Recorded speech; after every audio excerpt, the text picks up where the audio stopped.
that really gets at the heart of this. We're sharing the dream of the one mind. We're all participating in learning and teaching to help each other grow into this deeper and richer knowledge of our interconnection,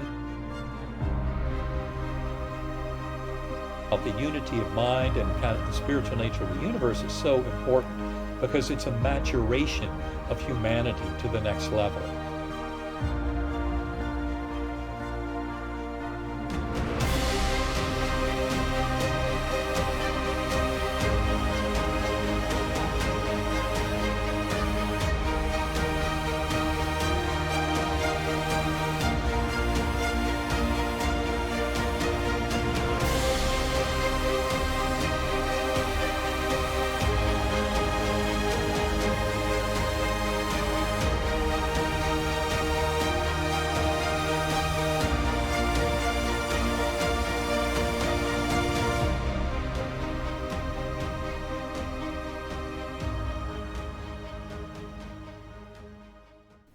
Well, this is wonderful, and thank you so much for being here today, because it means a lot to both Mike and myself, because we have such a vested interest, I guess, if you will, into consciousness and our own research that we've done over the years. So thank you so much for coming. Well, my pleasure. And, it's a topic near and dear to my heart. So I always love it when I encounter other people who are paying attention to the discussion. So it has to be near and dear to your heart, especially with what happened to you. Yeah, well, totally. I mean, it was kind of forced on me to come to a recognition of all this and an acknowledgement. But it's been one of the greatest gifts of my life, to go through that. And who would have thought that, having a week in deep coma, almost dying from a severe case of bacterial meningitis would be a gift? Well, it was absolutely a gift. So before we get into it, can you tell us a bit about yourself and your background prior to your experience?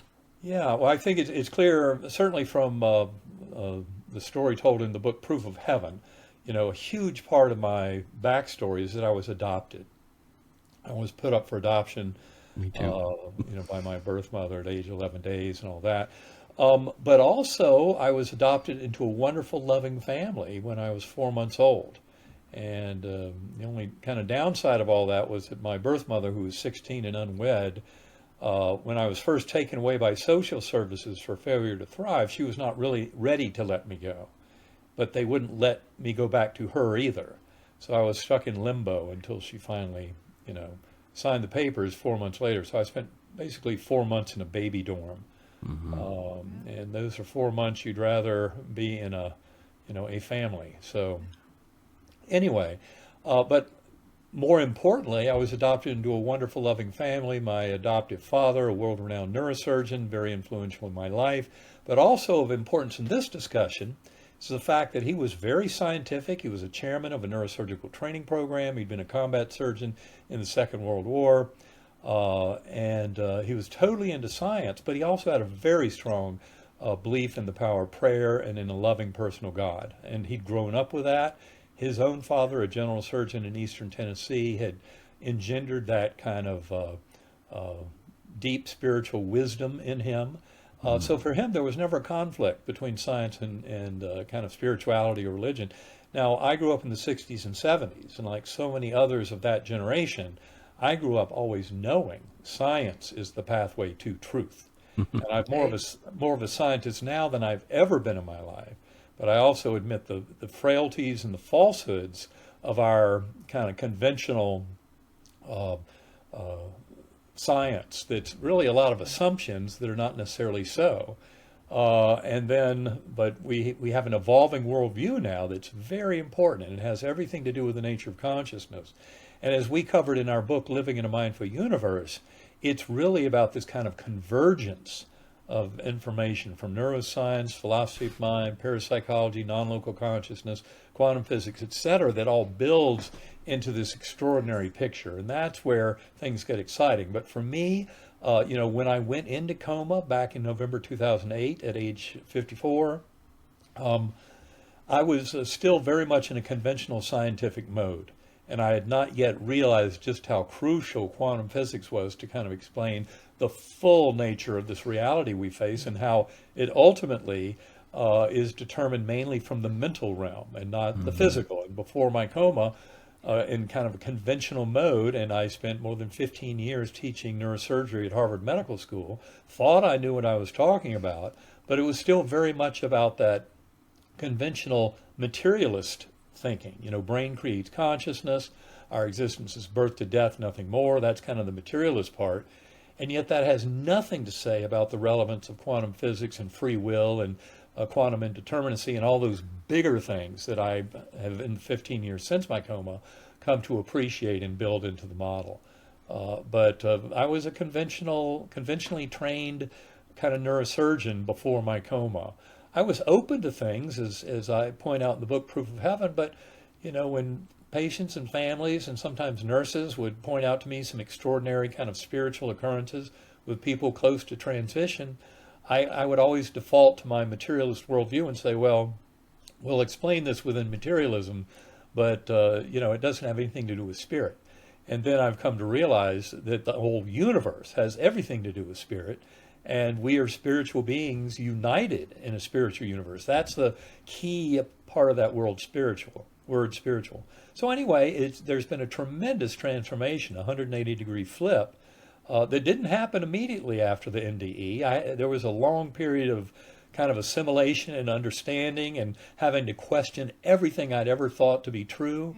I mean, it's really been an extraordinary journey, but at the end of the day, it's all incredibly worthwhile, because it's opened me up to a far grander worldview that is much more aligned with what I think is true human potential. And that's where this whole discussion can really get exciting.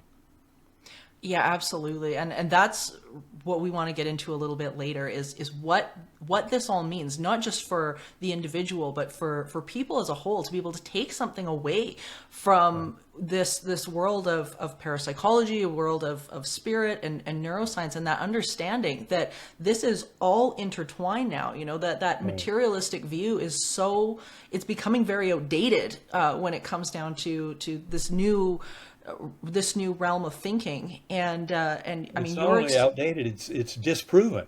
It's you know, exactly at the front edge of scientific investigation.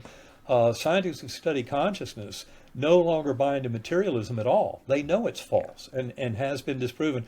In fact, you're probably aware there was the Bigelow Institute essay contest back in 2021. So anybody can go to bigelowinstitute.org and read the 28 winning essays.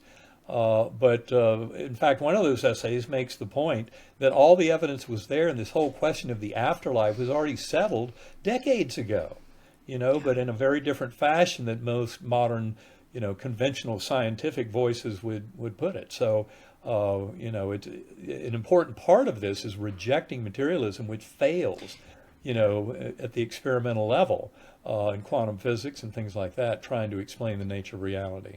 So I'm sure you've told the story a million times before. So briefly, so it doesn't really. Briefly, can you tell us about your experience, how it happened? And I can make it fairly brief. Important thing to point out is that one of the most important hallmarks of my near-death experience was something I really haven't encountered in other NDEs. But remember that NDEs are always tailored for the individual. There's no reason for an NDE other than informing an individual soul to help them better understand events in their existence. And that's, you know, in my case, a former Harvard neurosurgeon trying to understand the nature of reality, and of course also digging deep into the abandonment wound from being put up for adoption when I was a young child, etc. Every bit of that is what has driven kind of a deeper awakening. But that amnesia is important to point out up front. And then I'll say that I went into coma very suddenly, very unexpectedly. November 10th, 2008, 4:30 in the morning, severe back pain, severe headache, soon grand mal seizures, and I was driven into coma right there in my bed at home. You know, there's this myth out in the lay press that this was a medically induced coma. Nothing could be further from the truth. It was a coma due to severe bacterial meningoencephalitis that afflicted all lobes of my brain. And in fact, there's a medical case report, Journal of Nervous and Mental Diseases, September 2018, by doctors Serby Khanna, Lauren Moore, and Bruce Grayson, that makes two major points. One is that the medical parameters of my case make it clear my brain was really in no shape to harbor a hallucination or dream or anything. I was far gone from this world. And then second of all, the point they made is that my very survival was so unusual and unexpected, and that the explanation for that, when demanded by the peer review editors of the journal, they said it's because he had a near-death experience. That's why he was blessed with this miraculous recovery.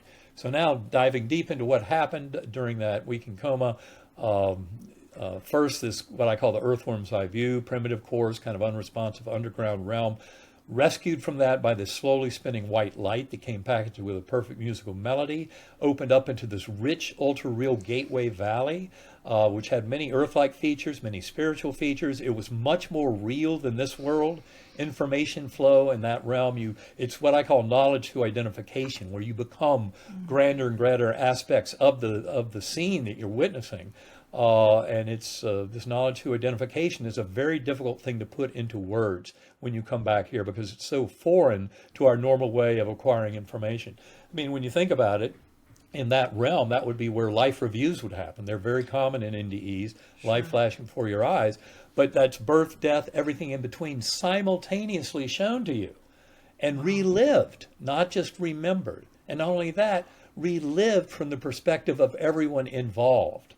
Okay, now I didn't have an Eben Alexander life review because of the amnesia, but I saw life reviews in kind of a larger generic fashion, in visions that evolved, and I'll get to that in just a minute. But in this Gateway Valley, I was a speck of awareness on a butterfly wing, millions of other butterflies looping and spiraling in vast formations. There were thousands of beings in the meadow below us dancing. This meadow was perfect.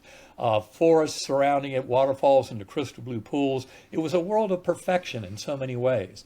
In fact, I would say this is often, I use the analogy, it's like Plato's world of the ideals, but for the individual soul. But that's where we can relive the events of our life, and in that beautiful light and love of that realm, anything we did that looks selfish or greedy or handing out pain and suffering to others in the life review looks especially bad. And that's why the life reviews are such a beautiful kind of agent to kind of nudge us gently towards love, kindness, compassion, mercy, because, how we treat others is what comes out in our life review, and it comes right back at us. So that was the setting of, in that Gateway Valley, I was a speck of awareness on a butterfly wing, millions of other butterflies. I wasn't alone there. Those who've read the book Proof of Heaven will recognize I had a beautiful guardian angel, a spiritual guide, a beautiful young woman, sparkling blue eyes, high cheekbones, high forehead, broad smile. She looked at me with a look of pure love, never said a word, didn't have to, but her emotional truth and awareness came deeply into my own. You are richly loved and cherished forever. You have nothing to fear. You are cared for. And I cannot tell you how refreshing and liberating that message was in that moment. I'll never forget that guardian angel, in her face and everything about her. Now then, everything accelerated into new levels. I remember the angelic choirs above that were swooping and emanating these chants and anthems and hymns that would just thunder through my awareness. That's what was fueling all the festivities and joy that I was witnessing in this valley. But they also provided yet another musical portal to higher and higher levels. And I remember seeing all of four-dimensional space-time in this material world collapsing down, all of that spiritual realm and what I call deep time, which is a whole different ordering of time flow that allows for birth, death, everything in between to be simultaneous. It's a much higher order of time. But all of that collapsed down into this complex oversphere until I was out in what I call the core. The core was complete oneness, resolution of all dualities. We live in a world, the material world is filled with dualities of, good, bad, masculine, feminine, all the different darkness, light, etc. But every bit of that comes into oneness in this just kind of universal source of love in that core realm. And in the core realm, that's where I recognized that my very conscious awareness, as I became one with that force, was due to that God force at the core of the universe. So in other words, I saw you're never separate from it at all. It's the very source of our existence. And yet as we come out and away from that spiritual center, of course, you get into all kinds of kind of issues out here near the periphery that involve things that appear dark and evil and all the kind of conflicts in life. And yet at that deepest center in the core realm, it was all that pure peace and God force of pure love. Very comforting to acknowledge that, realize that that is a common lesson in NDEs. Now, I would cycle through all these levels multiple times. I would spontaneously tumble back down to that earth form I view, but I quickly learned that by remembering the musical notes of the melody, that's what would usher me back up into that brilliant realm. Always welcomed by the beautiful guardian angel. She became very familiar to me, but then always ascending to the core for more lessons. Every time going in there, told you're not here to stay, you'll be going back. And there finally came a time when trying to conjure up the musical notes of the melody to get back up out of that earthworm eye view didn't work. To say I was sad at that point would be an understatement, but I also knew I could trust that I would be taken care of. I had those beautiful sessions in all those spiritual realms to know I was deeply loved and cared for. So, and that's when I thought thousands of beings going off into the distance around me, heads bowed, some holding candles, murmuring energy. And the surprising thing was I was back in that kind of earthworm eye view darkness.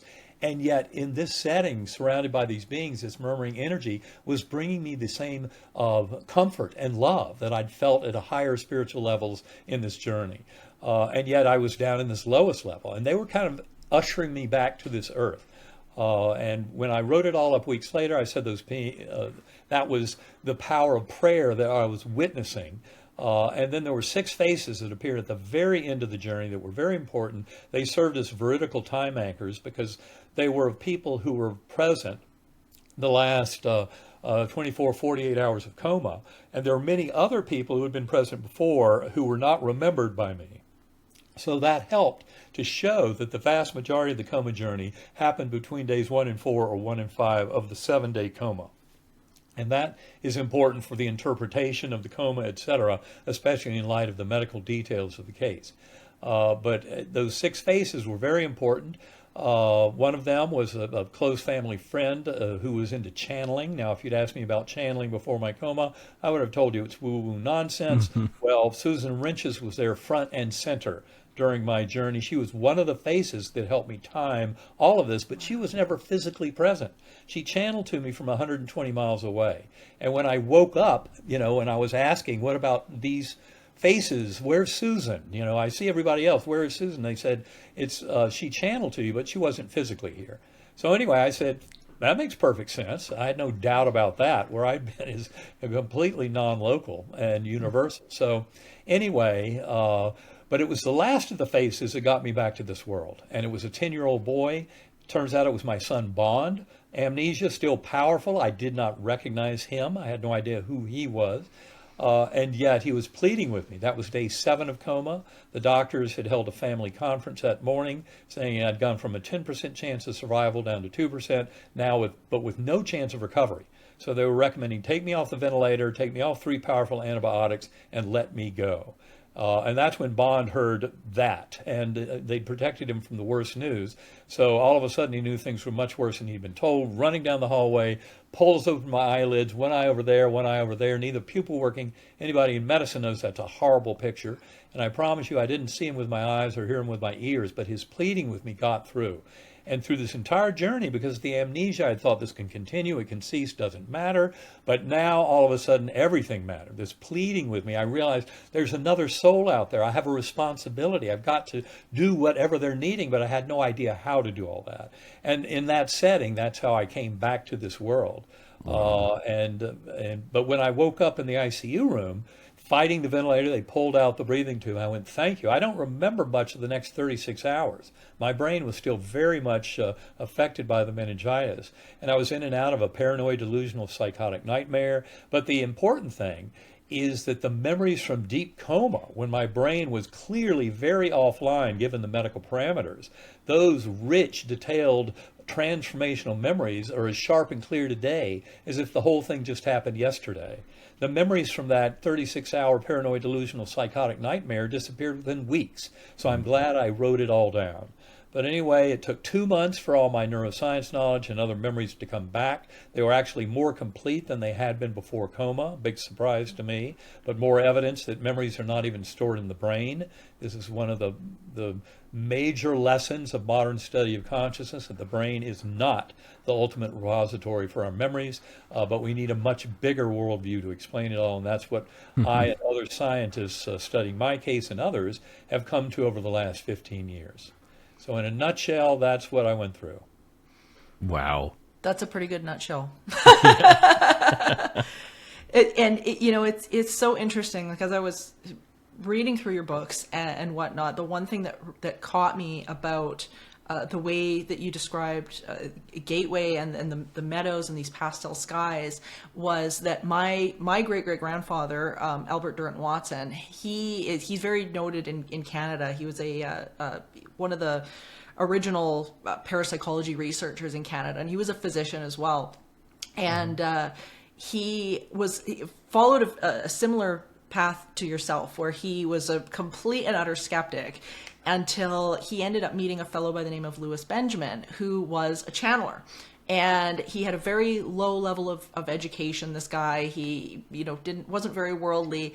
And when his friends insisted that he sit down and listen to him, one of the things that he discovered, or what was described to him through this group of intelligent beings, these entities that called themselves the humble ones, they described very much the same thing that you did. The pastel skies, the music, all of the things that you had witnessed. So that was very striking to me, because he was the same way. He said there's no way and whatever, and he ended up writing 2 books on it, because by the time he was done, he was like, this happened. This happened. Well, that's what happens when you start studying the evidence. Very much so. The people who get into deep trouble are those who say, this can't be, it doesn't fit our theoretical models, so I don't care about it. It's woo-woo nonsense. Well, those people are dooming themselves to ignorance and darkness, because there's a lot of great wisdom out there when you open your mind to this and start studying it. So that's a great story. I love hearing that one, and that there are kindred spirits out there, other kind of former, hardcore skeptical materialist scientists who realize, oh my God, when you pay attention to the evidence, it's overwhelming, and it wakes you up. Absolutely, it does, and I think it will come up, especially in the era, because this was in the early 1900s, where at that point in time, everybody was going, "This is absolutely nonsense." And if you were in the medical field at that point, I mean, and you got into this, I mean, he took so much flack from even just breathing in this direction. I mean, it's not too much different now, but at that point in time, it was just absolutely unheard of. And I think both him and you are talking about a very different message than what a lot of these TV shows and whatnot are trying to push, this sort of horror nightmare scape of paranormal universes. And that both Mike and I mean, we've experienced it in different ways as well. And that is just simply not the case. Right. That is not what's there. And it's very comforting to actually start doing research and talk with people who've been through this, and there's shared death experiences, just like near death, but happen in perfectly healthy people. There's a tremendous body of evidence of how important all this is, including the recent work in hospice and terminal care by Dr. Christopher Kerr, a book called Death is But a Dream, came out about 4 years ago. I highly recommend it. It's completely about hospice and terminal care, but what they find is the very same things happen there that is described in near-death experiences. And the experiences that people have can be very wonderful and loving. They show that our soul connections persist beyond death of the body, that there's nothing to fear about death. It's actually a very beautiful story about our eternity of soul. and that we're bound together through forces of love. I mean, every bit of this story is unfolding in a very positive and healing direction for humankind. And that's one of the important reasons that I feel getting it out there as a scientist is absolutely critical for our very survival.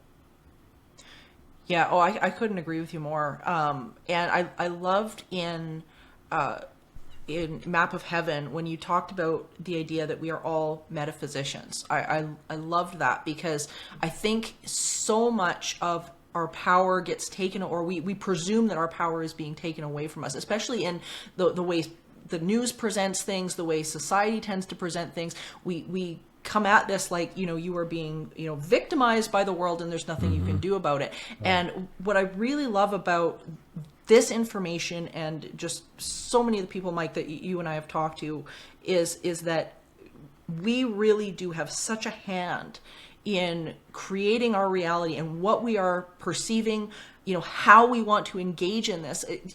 Can you talk about that a little bit? Well, absolutely. Right at the heart of this whole discussion and this kind of scientific revolution around the quantum-informed science of consciousness is this notion that we are truly, basically spiritual beings. And by spiritual, for me, the word spiritual doesn't have to involve anything religious, although some people have used religion very effectively to get into deep spiritual states.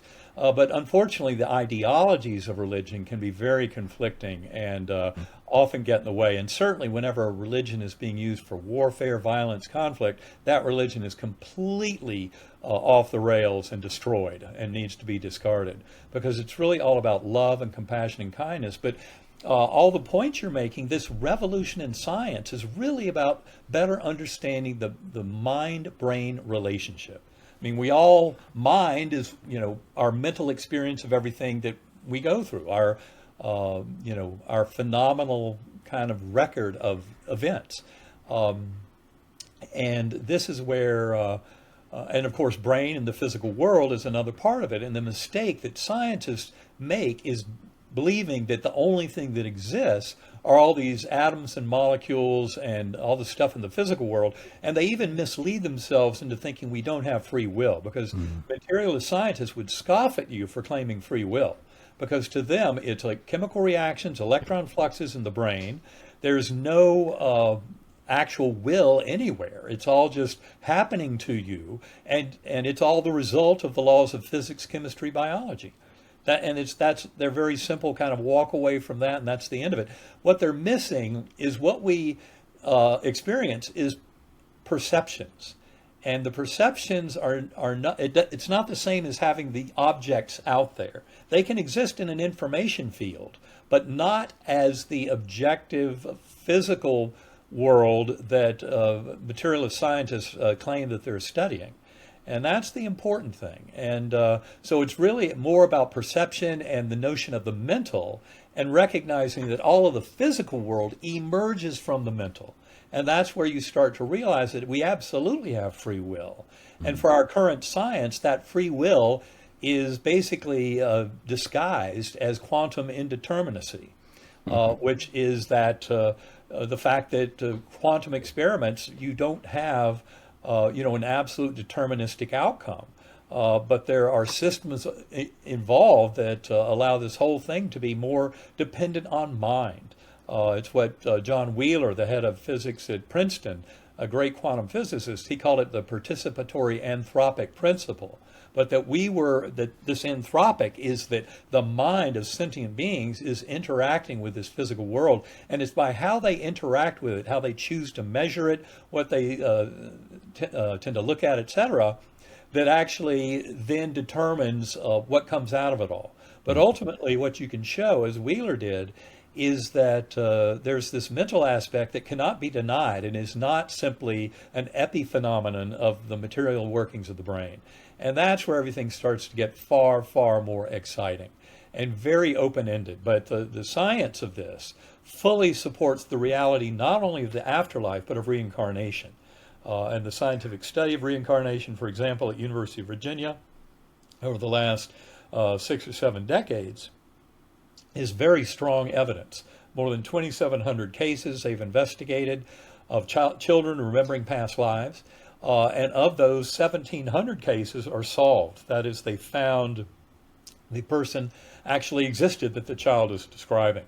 And we can observe that many children can remember past lives, but most people in our culture say, well, there's no such thing as reincarnation, so they don't pay attention to the children. But when scientists do and study what the children are saying, you find that, yep, reincarnation is absolutely part of human existence. There's no denying it. You can say it's not so, but that just means you're ignorant of the evidence. But there is some form of reincarnation. Our souls tend to come back again and again. The other thing that makes it complicated is, as Ian Stevenson and Jim Tucker will tell you, they're the MDs who've been most involved in that work at UVA. And there are others outside of UVA too, Carol Bowman, Jim Matlock, etc. But what they all tell you is you must harvest these memories before age 6 or 7 because natural processes cover them over. So most of us by teenage years don't have memories of past lives and between lives. They're gone. But a lot of young children do. And this program forgetting needs to be acknowledged, to make the point. Well, there's something going on with this universe and our experience of it where we're not necessarily meant to have all the knowledge of our higher soul as we live these lives in these bodies. This is kind of an ego mind and a physical perspective that I live with, although, of course, I've been awakened to the grand nature of the spiritual nature of the universe. And spiritual, as I was getting to a minute ago, really requires only 3 ingredients from my perspective. One is an acknowledgement of connection through mind, that we're all connected through that kind of mental experience with the mind of God. I mean, all the way to the creation of the universe. We have that connection, but also shared meaning and purpose. So those are really the 3 elements of spirituality. And I think, modern religion can certainly open up to this. But the good news is all of us as individuals, sentient beings, have the power, to explore consciousness. And once you realize that your consciousness is not simply an awareness generated in a 3.5-pound gelatinous mass floating in a warm, dark bath between your ears, but actually is sharing the mind of the universe, that's where you start going, oh, maybe meditation and centering prayer could be more interesting than I thought.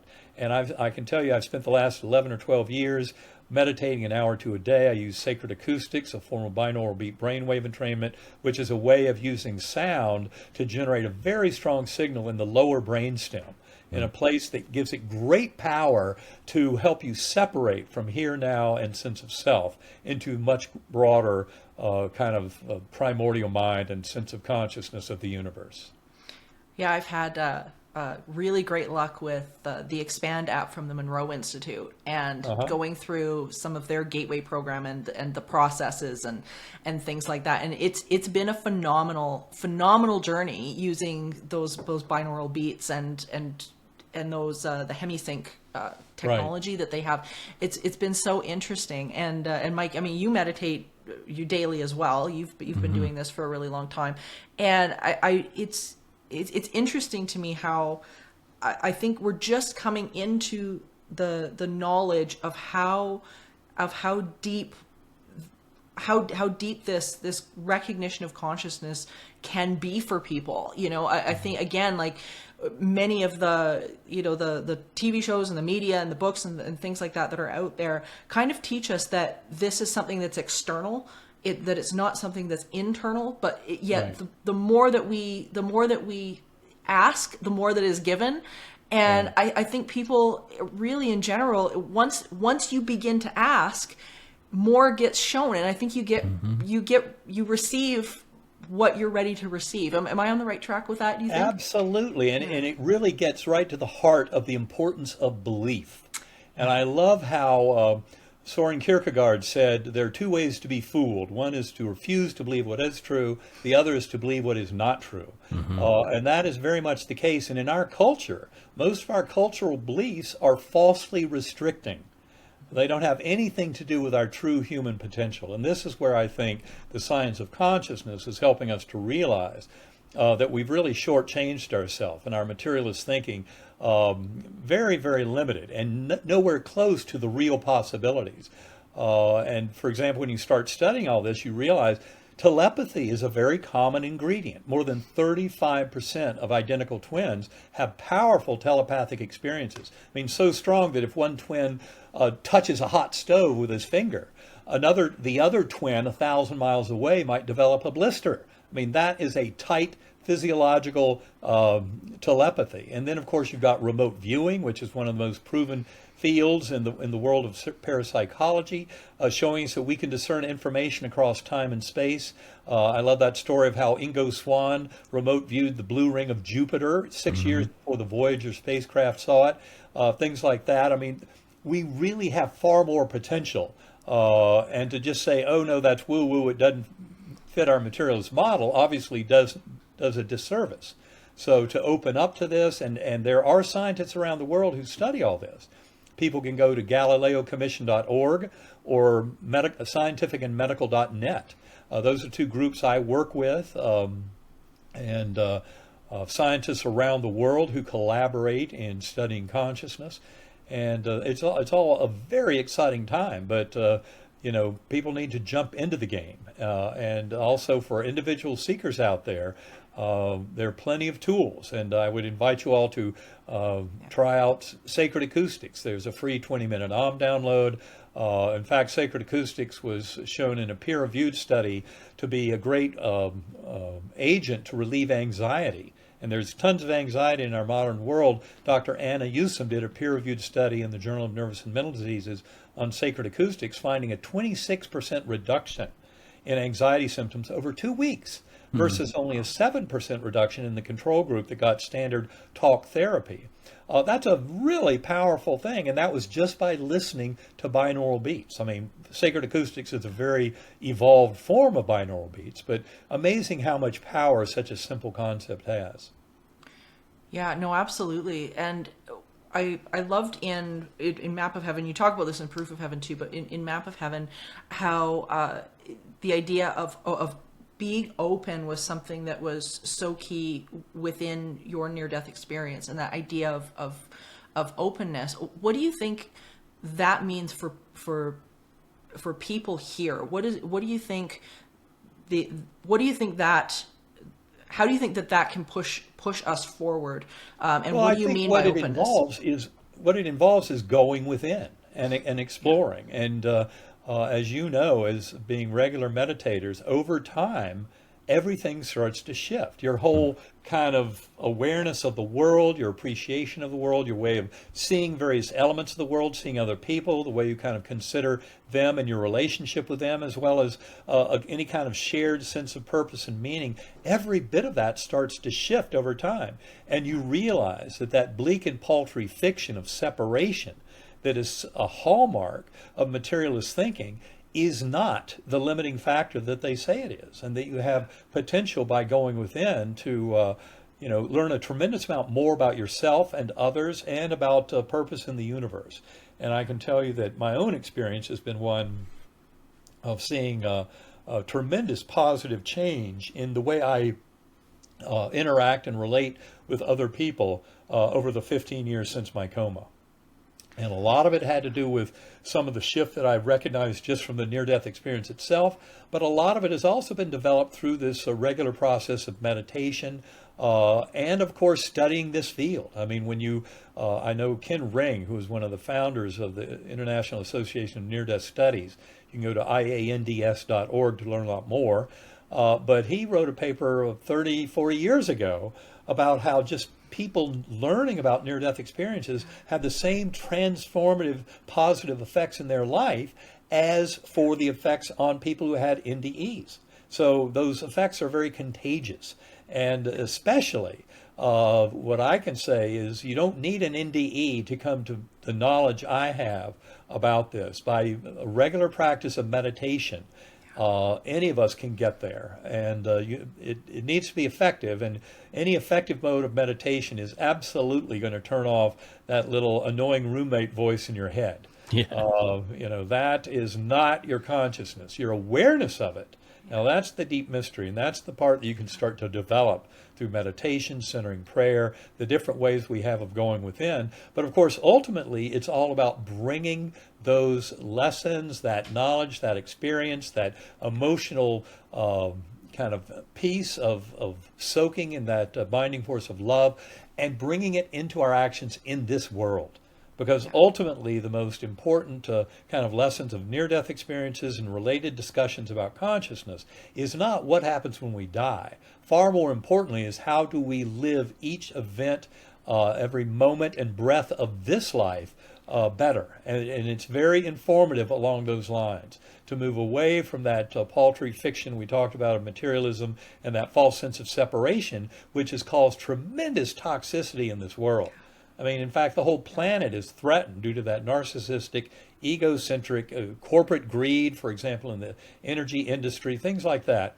And this is about awakening to a higher sense of responsibility to each other, that we're all in this together. That binding force of love is something that's crystal clear to people who have been there, to near-death experiencers. More than 90% of near-death experiencers going back across all history, continents, cultures, many of whom might have been agnostic or atheist before, but more than 90% of near-death experiencers come back knowing, not just believing, but knowing in the reality of a loving, benevolent force at the core of the universe. And sooner or later, people will start paying attention to how important that is, especially as the science fully supports this kind of broader vision of the primacy of mind in the universe. I personally had to have a big crash 31 years ago, almost 32. I was seriously addicted to drugs and alcohol, and I just wanted to die. So essentially what happened to me was I hit rock bottom, and that's what drove me to this form of spirituality that I practice now. And it's funny how, even though it wasn't the classic near-death experience, it still has brought me into alignment with almost, well, I should say everything that you're talking about here. This is, you're speaking my language. It's Well, so refreshing to hear from Earth folks. Well, thank you for pointing that out. And of course, as I mentioned in the book Proof of Heaven, not only did I have the challenge of my adoption abandonment wound when I was put up for adoption, but also I struggled with alcohol, and I had to give it up back in 1991. Early in my career, it was never an issue at work, but on my nights off call, I leaned way too heavily on that scotch. And to me, when I look back on it all, I see that the fact that I was born alcoholic, that's the gift. And it was my having to deal with it. Similarly with my adoption abandonment wound, especially in the context of my near-death experience. But every bit of it has been transformative, healing, bringing me into wholeness. And I never would have gotten there without those challenges. So I have come to really embrace the challenges. It's a gift of desperation. That's what it's often called.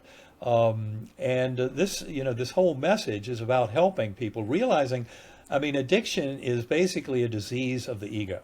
And when our ego intoxicates the hell out of us, we're in deep trouble. And this whole discussion and revolution around the scientific understanding of consciousness has to do with showing that our ego is only a tiny little facet of our selfhood that has to do with preserving, the body and taking care of the body and the self and those things. And yet, in our spiritual journey, the ego is a nemesis. It gets in the way. You trip over it all the time. Does it? That's why it's so important to point out that little voice in your head, the ego voice, goes into timeout in meditation. And that's one thing that I've found to be very effective. Is when I go into meditation, I let Eben Alexander's little ego voice state a request, ask a question, what have you. But then I ride the sacred acoustics tones, and that little voice just goes away. Those thoughts may still be active. I'm not even aware of them anymore. My higher soul has moved on to far richer territory. And that's where meditation and centering prayer can be so handy, because they take you out of the theater of the ego and its dominance, and the ego using fear and anxiety, the only tools it has, to try and kind of manipulate your life. But we don't have to be slave to the ego at all. And waking up to our higher soul nature, and the higher soul is a part of us that's interconnected with other higher souls and with that primordial mind and with all of sentience throughout the cosmos. That's a very powerful force to have on your side. And it's all about the binding force of love. There's nothing neutral about that deep kind of higher soul, which is what shows up in near-death experiences. That's why they come back so comforted by this. They bathed in that ocean of love, in that God force of consciousness. And that is something each and every one of us can cultivate through meditative practice. So, don't omit that beautiful time to go within and start really discovering aspects of self. And that's also where you find a lot of those jagged edges of the ego and its demands and realize how nonsensical all that is. And that's when you can rise above it. So this whole world is facing a collective gift of desperation. And the more of us that can wake up to this in our own lives and seeing the power in our own transformation, but we can also share that with the world at large by living that deep truth and bringing that back to this world. And that's where I think the whole world will become a far better and more harmonious place. It does make a difference. Just, you think, what's going within how is it going to help the rest of the world if I'm meditating every day? Well, I'm probably going to be nicer to everybody around me if I'm a little more centered and at peace. And I'm probably not going to be feeling as much levels of frustration at the little old lady in front of me at the cash register who's, taking time counting her pennies, and I'm going to be more patient and tolerant and kind. So, absolutely, it does make a difference. And maybe just the smile I have for somebody else is going to make a difference in their life, and they're going to move on with that. I'm not being egotistical thinking that I'm just going to, my grin at somebody is going to, affect the rest of it. It can make a huge difference. It Yeah. can change somebody's day. It can change somebody's life. Yeah. And I think that's so critical to get. And also, don't forget, there's been scientific study, for example, in Fairfield, Iowa, with meditators, where they find that just by getting up to 3% of a community meditating, they had a dramatic drop in crime and in violence and in, societal mayhem. So and especially with the science of consciousness showing more and more the power of our will and how so much of what we experience is really generated from the mental, then yes, your personal experience, Mike, and your meditation, your kind of finding peace with the world is something that has a way of getting out into the whole field. And other minds will start picking up on that. It's not just when they see you smile. But this can have a very beneficial effect. And I think especially as more and more people around this world try to seek out peace and harmony, that's the change that we'll start to see in the world. Where we are in our mental space has a tremendous power on what unfolds in our kind of physical world and physical reality. So we should never underestimate the power of our will as sentient beings. Oh yeah, absolutely. And I think in a dynamic that we have right now where it can often feel so powerless, it's so easy to kind of absorb that idea that we don't have any power because things can feel out of control. And you touched on something that I definitely wanted to touch on as well, which was the idea that we are not alone. And that idea sort of gets, or that phrase gets sort of bastardized a little bit, but it really is true. And I know from over 20 years of doing parapsychology and whatnot, and the research and the interactions that I've personally had with these types of entities, is that they want us to connect in. Like they're waiting and wanting us to connect in. It's not supposed to be something that's out there that we experience if we have an NDE or we die. They want that connection now, and they're standing willing to help, willing to listen, all of that kind of a thing. Like it's we really aren't by ourselves here. No, we're not. And we have guides, we have helpers. I know I've presented with Lorna Byrne from Ireland several times. Beautiful, beautiful soul. And she's convinced we all have guardian angels with us all the time. And I believe that. I've come to recognize that in my own life in certain ways. And I think the more each and every one of us would take some time to get to know them, by those quiet moments in meditation or centering prayer, and developing those relationships. That's basically what I've been doing with my meditative time for the last decade plus, is developing a much richer relationship with the various entities and guides. Discuss some of that in our third book, Living in a Mindful Universe, where I talk in particular about when I first encountered the soul of my adoptive father. You know, he had passed over 4 years before my coma. If I had scripted everything in my coma, he would have been there front and center as my spiritual guide.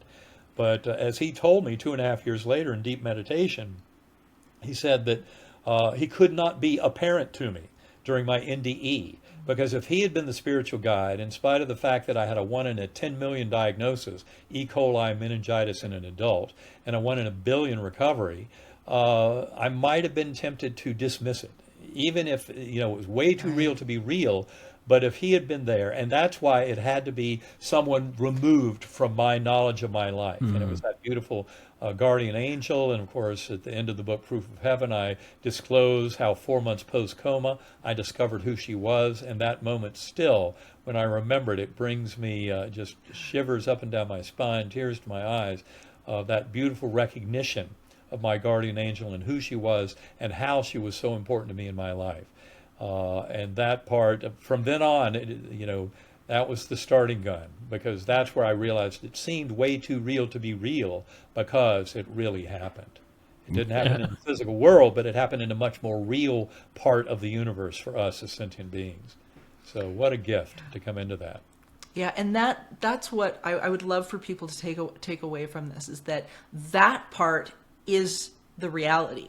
You know, I think people think, well, you know, I don't know how much of this is true or not true or whatever, but when you really delve into this stuff, it is that piece of consciousness, that reality, and those planes of existence that are the reality. What we experience around us really is just a projection of whatever we've got going on. It's whatever, you know, we've created, it's whatever.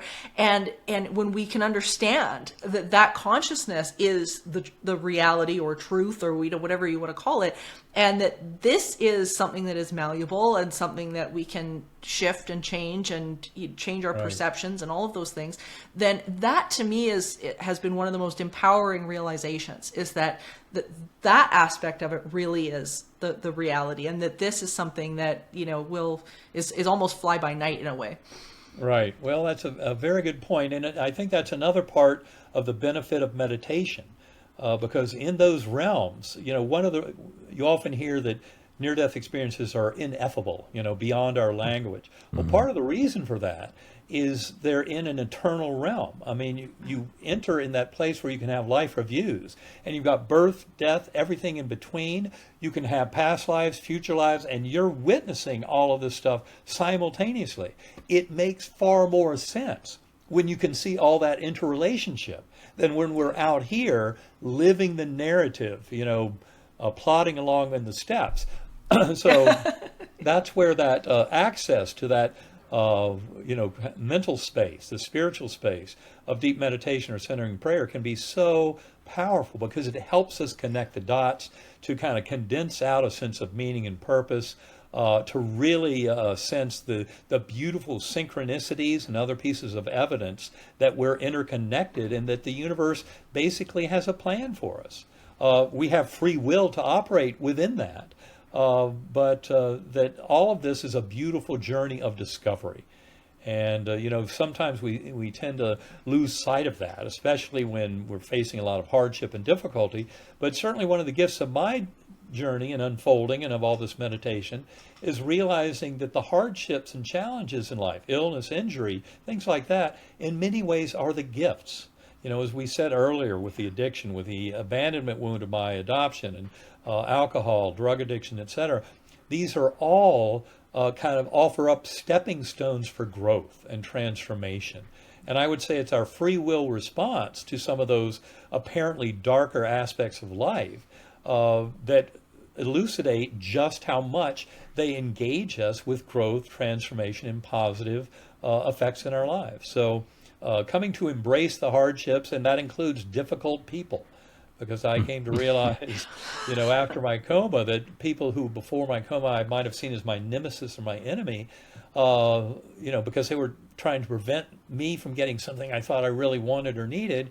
Well, then with this reflection of my NDE and the time since then, I've come to realize that often they were near and dear soul mates, and we were trying to teach each other especially challenging lessons.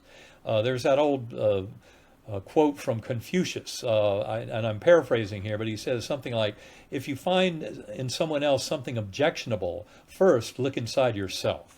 And that really gets at the heart of this. We're sharing the dream of the one mind. We're all participating in learning and teaching to help each other grow into this deeper and richer knowledge of our interconnection and of the potential for our growth.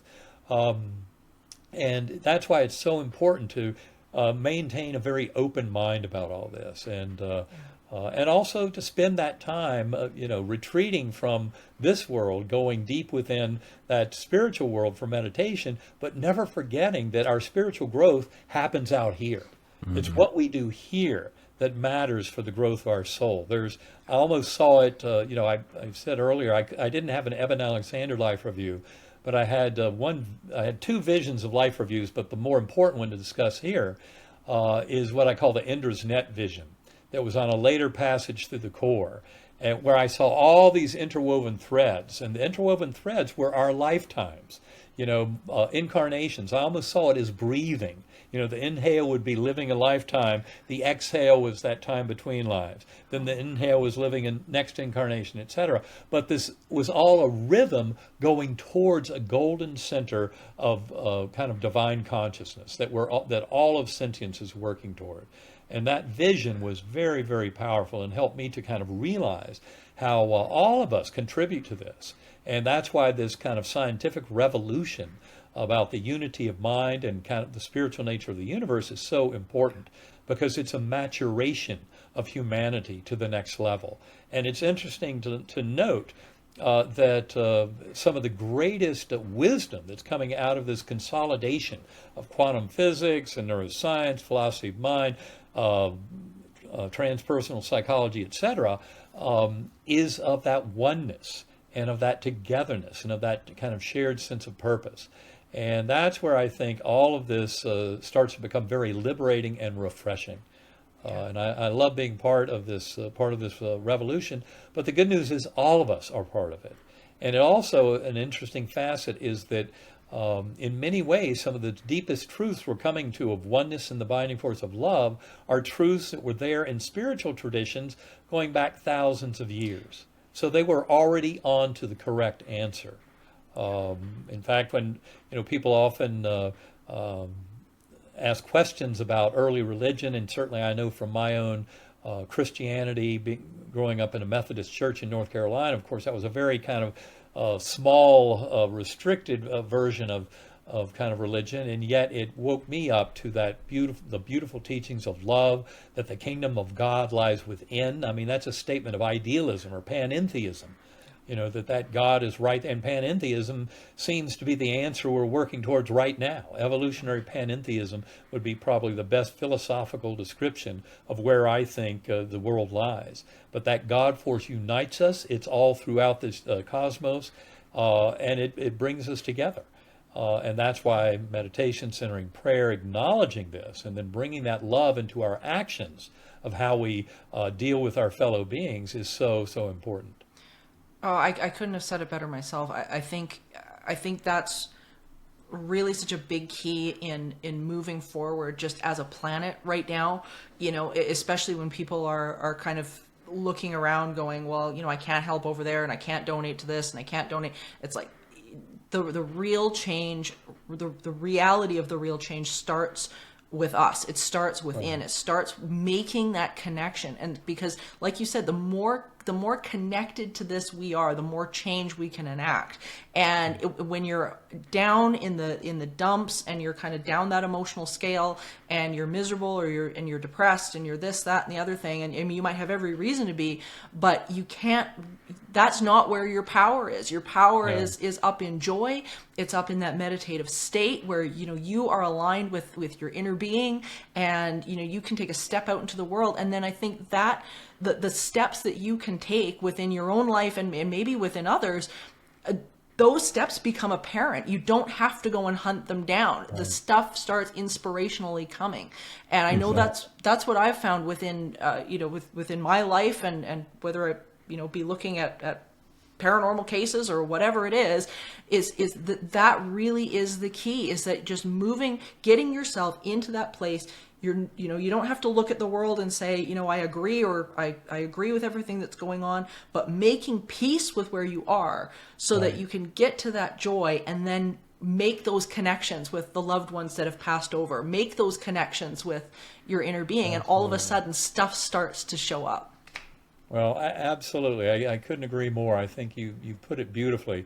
I'll point out that when I did come out of coma, my family had spent 7 days with the doctors, this horrible prognosis, going to die, just bleak and dark. And then I was coming back to this world, and my younger sister, Phyllis, who came in about 30 or 40 minutes after the extubation, remember she told me, and this is something I don't remember because it was in that kind of dark period where I was still in and out of ICU psychosis. But she said I was sitting there like a little Buddha on the bed, and I would look at each and every person surrounding me, nurses, doctors, family, etc., and I would look at them and say, "Don't worry, all is well. Don't worry, all is well." And I just passed around to make sure everybody got that message. And she said it was so bizarre coming from somebody that, an hour earlier they thought was destined to die, to be sitting there reassuring everybody all is well was a deep message. And in many ways, that gets to an answer of what you've just been talking about. And that is the hardships, the challenges, the depression, the negatives that we live with, etc., have a way of dissipating as we develop this kind of grander sense of self and relationship with higher soul. All the little petty issues and challenges start to line up and resolve as something that are there to help us. So all is well is a very kind of appropriate observation about what you're going through. And the bigger vision we have beyond the minuscule little ego vision can lead to tremendous liberation and sense of peace and harmony. So this kind of awakening and understanding on an individual level can be very powerful at alleviating all of those kind of negative kind of feelings, depression, suicidal ideation, hopelessness. All those things start to disappear as we adopt this kind of higher soul vision of self, bound with others through love, with a shared sense of purpose and meaning, and all here to change the world for the better. Take care of others, take care of our fellow beings, not just humans.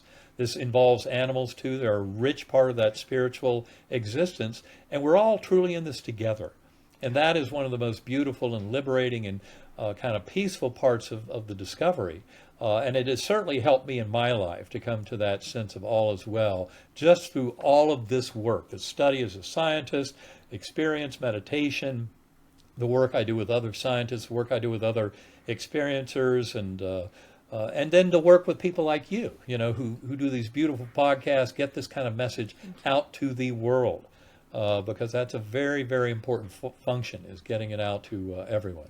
Well, that's what we're really trying to do, especially with this show, because I've done a fair amount of television like you have and whatnot, and the more I did, the more I found that it just wasn't where the message was to me. And even though I was bringing as much of this to the shows as I possibly could, at the end of the day, it was becoming more about the fear and the scare, and that was just not jiving with what I know to be true. And this to me is what I know to be true. And I'm so blessed to Mike and you and I came together for a reason to do this, and they're 100%. And I've just learned that not one aspect of this is an accident. Not one. There are no accidents. None. Every bit of it has purpose. None. And that's why recognizing synchronicities, meaningful coincidences in our lives are so important. Yeah. They're kind of a nudge wink from the universe, and they show us that in many ways the universe has our back. It's there to help us, protect us. As you said earlier, the guides are present. All we have to do is seek them out. But No question, opening our minds like this leads to a much greater sense of peace and harmony and prosperity for all involved. I want to speak about synchronicity just for a sec, and that idea, because I had an experience. I'm adopted too. I had that same primal wound. I wasn't adopted until 3 months after my birth, and all of that kind of stuff. So it's funny how we end up talking about this stuff, and you never know when you're going to hear your story. And here you are telling my story in a way, which is really kind of funny. But when it comes to my birth father, you mentioned yours had passed before your That was coma. my adoptive father who passed. Oh, your adoptive father. My birth father's still with us. Oh, there you go. Okay. So my birth father, for years I had no idea who this person was. My mother said it was the 60s. It could have been one or two of these guys, I'm not sure which one it was. So we thought for years it was this other guy. And in the meantime, I go to PEI for Prince Edward Island for a wedding. A friend of mine's getting married. We go to a public place, and I meet this guy who my birth mom said, this may be your birth father. And I just met him at this public event, that there is no way that, anyway. So he was the guy we didn't think was my birth father. No. So at that public event, I got to shake his hand and say, nice to meet you and all that kind of stuff, thinking this is not my birth father. Years later, I do my DNA, all that kind of stuff. Somebody says, reaches out to me and says, oh, do you have these people in your family? I'm like, no. Do you have this person in your family? She says, yes. And it's like, what? So the universe had already led me to my birth father. Wow. I had already shaken his hand and said, it's nice to meet you.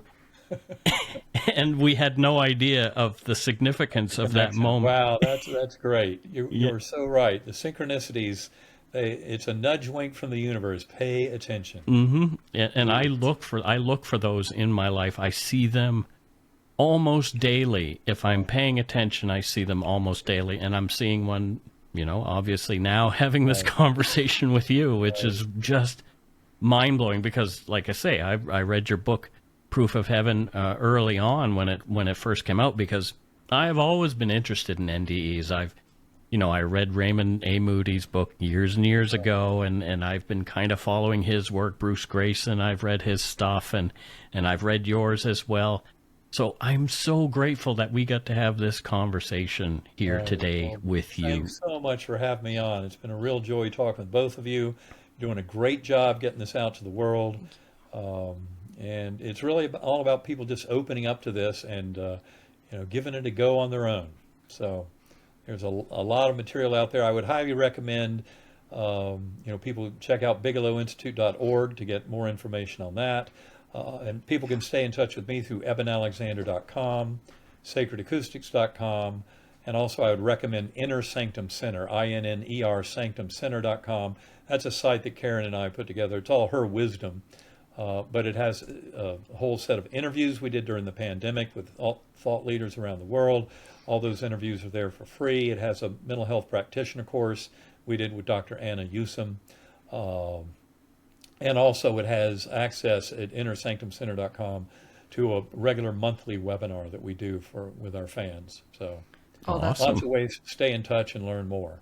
Oh, perfect. And we will have all those notes in the show notes as well, and in the social media when it comes out at the end of April. And we'll have that all for everybody to click on, because as many resources as we can put in front of people, the better. And thank you so much for being here. And we would love to have you back if it's convenient for you at any time. Well, that would be great. And what I'd recommend actually is if we do it with Karen. Sure. Newell, my partner, she's the co-author of that Living in a Mindful Universe, our third book, which is by far the most important of the books that I've written. I want to dig into that more with you, actually. Yeah. Well, let's plan on that then. Just Elizabeth can set it all up. Perfect. Awesome. I will send her an email as soon as we're done, and we'll get that going. All right. Well, fantastic. Well, thank you all so much. Thank you. Great talking with you, and we'll look forward to the next time.